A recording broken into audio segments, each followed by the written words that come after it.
Good morning, folks. I'm Dave Canterbury with Self-Reliance Outfitters and the Pathfinder School. I've had a lot of questions about this rope bed that I had down in the wall tent down at the base camp here at the school for a while, and I pulled it out of there and put a cot in there, which was more traditional to the time period that I'm kind of working on at this point, was just a canvas and wood cot.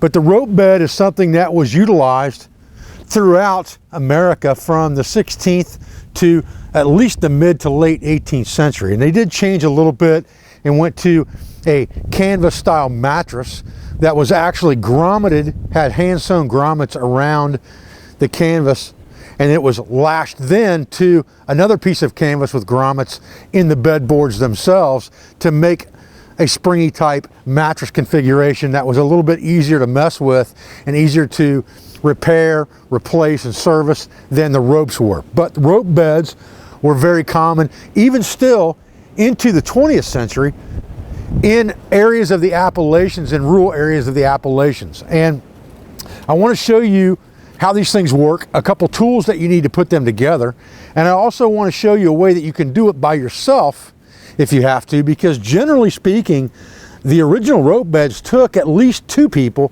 and sometimes 3 or 4 to even put them together. So let's talk about that real quick. Stay with me. Okay, so let's talk about rope beds in general for a minute. The woven rope bed like this was something that was used well into the 18th century. And then they came up with the sacking bottom, which was basically a piece of canvas that had eyelets or grommet holes sewn into it. And then another piece of canvas that was connected to the sideboard and the headboards that the ropes were laced through to tighten everything up, and that gave you your sacking bottom. And then obviously the coil spring mattress. But before that, and really even into probably the mid 20th century, this type bed was used even still in rural areas of the Appalachian Mountains. So it's a very functional type bed, works very well, and it's very, very comfortable. And understanding how to make one and how to get these ropes taut can make you a very comfortable bed in an emergency scenario, because all of this could be made from harvested material off the landscape if you had enough rope to do it. So let's talk about how this thing's constructed. I have nailed this together and glued it, so the frame is solid. Now it's just a matter of trying to get the ropes themselves tight, and we use a tool for that that basically is a windlass. It's a key that slides into the rope and turns it taut. At that point, another person would have to hold that taut rope while you went to the other side of the bed, turned the key to tighten the rope going the opposite direction. That person would come over there and hold the rope, and you would switch back and forth, leapfrogging, first on the sides and then on the ends of the bed. Now, there's a way that I've come up with to alleviate that extra person so that one person can do that, and that's with a wedge and a mallet in these holes, and I'll show you that in just a minute. But the whole pretense of the rope bed is that you have a series of holes, and these are drilled about every 4 inches, and then you have rope that is wound into and out of those holes all the way along the bed frame, and then over, under, woven, going the opposite direction from the head to the foot of the bed. Once you get it strung, then you begin to tighten those ropes. And that's where this winding key, or this windlass, or this straining wrench, as it was called, comes into play. And this one's just a very simple piece of wood that's got a notch cut in it that's been chiseled out. It was sawed and then chiseled with a piece of rebar jammed through it for a key. And the other tool that I'm going to use today is going to be a simple wedge and mallet. So stay with me and we'll get started.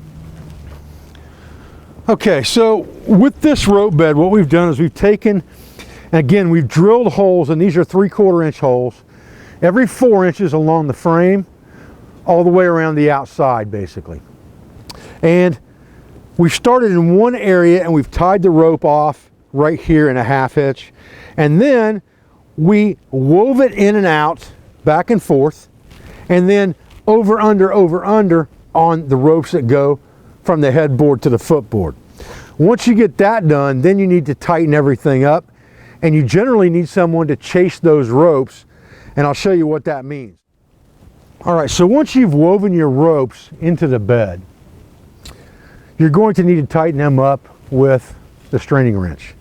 And what you would do is you would just slide the straining wrench in on the outside, and you would turn it like a windlass to tighten the rope that you're currently working on. So if I'm trying to tighten this rope up, somebody's going to have to come over here now and hold this in place while I pull this wrench out and go to the other end and put the wrench in to pull this taut. Then they'd have to go to that end and hold it, and back to this end and back to that end. So what I've come up with is a very simple wedge that's just a round peg and wedge that can be pounded into the hole once it's tightened. So now I can take this straining key and turn that rope tight, just like that. Put my wedge in and tap it in. And what that will do is it will keep the rope from slipping. You can see I have looseness here. So now this rope can't slide back. It's held taut as if somebody were holding it. And when I get to the other end, so now I come over to this other side and do the same thing the opposite direction. And now I'm pulling that rope tight. And if I want to keep it from slipping, I just put a wedge in there. And if my wedge didn't pop out from the other side, I'm now safe to go pull it out, and I've got to go to that side anyway, so it doesn't matter. So now I come to this side, I pull my wedge back out, and now I'm here. I've got my rope tightened up. I pull this taut, put my wedge in, drive it in, take my key out, go to the other side. Now you can see that the amount of slack I have is accumulating. To alleviate that, you can chase it a little bit. Now I can pull this one out and come over to this side and tighten this one down and put my wedge in and go back to the other side. Now what that's effectively done is it has made these ropes here very, very taut compared to the consecutive ropes that have slack in them now. And that's just from stretch over the last couple, 3 weeks since this bed's been made. So at this point, all you're going to do is just keep going with this same process, back and forth, back and forth, back and forth, leapfrogging, pulling the wedge, putting it in, pulling the wedge, putting it in on both sides until you get to the end. Then you're going to do the same thing on the headboard and footboard.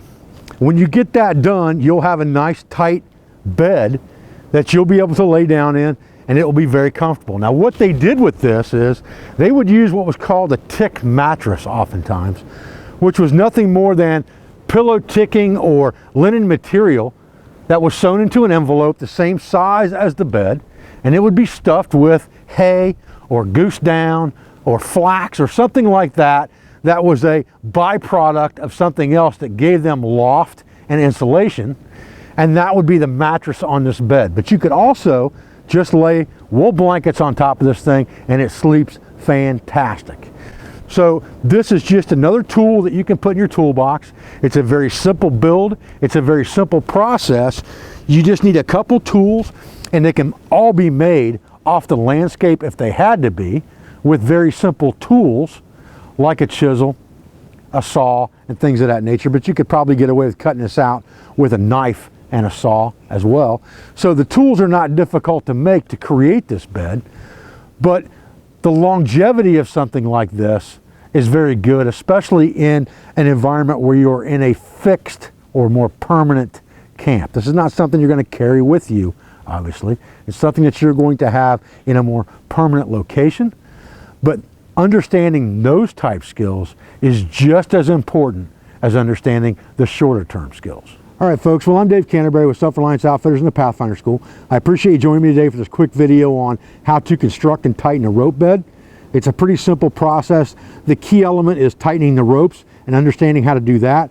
And I showed you a way today that I believe to be a new way of being able to tighten up a rope bed by yourself with the wedges and mallet. It seems to work out really, really well. I encourage you to try it and to understand this skill for the long term. And that's the key, is understanding both longer term skills and shorter term skills to become completely self-reliant. I appreciate your views. I appreciate your support. I thank you for everything you do for our school, for our family, and for our business, for all of our sponsors, instructors, affiliates, and friends. I'll be back with another video as soon as I can. Thanks, guys.